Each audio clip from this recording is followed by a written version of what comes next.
Welcome to Funny Walks. I walk every day. I do it because it's good for managing my weight. It's good for managing my mental health, which is great. And it means I get hours and hours with just my own thoughts for company. And I thought to myself, why don't I share those thoughts?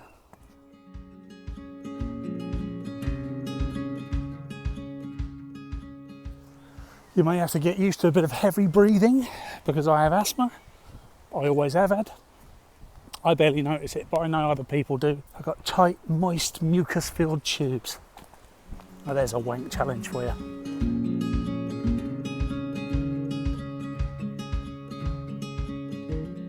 I like to walk on my own. I know a lot of people do, men and women, but I think it does present an interesting challenge sometimes for women walking on their own, particularly when they come across men in the middle of the countryside.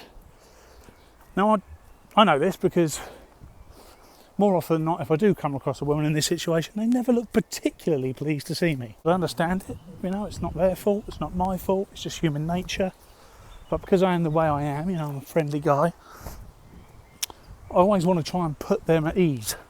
But that is really difficult when all you've got is a couple of seconds to do so. I've never quite found a smile yet, or a glance or a look that says everything I want it to say. Obviously what I want to say is, hi, my name's Paul, how are you doing? There's no need to worry, I'm just out having a walk. You should never say anything more than hello. And the last thing that they want to hear, misplaced, random trying to be funny comment. Hi, I'm Paul, 673 walks, no attacks. No attacks.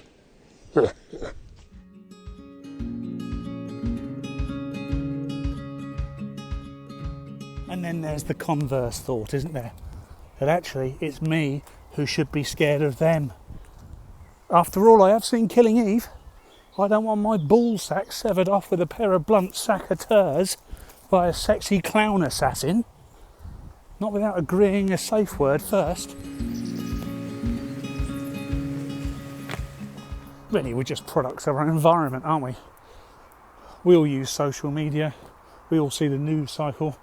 We're all programmed to believe that there's division everywhere. So why wouldn't every person you come across in the middle of nowhere want to kill you? Take coronavirus, for instance. It's everywhere, isn't it? You cannot escape it. It's in the news. You have half an hour about today's statistics, followed by a briefing, which is another half an hour about today's statistics.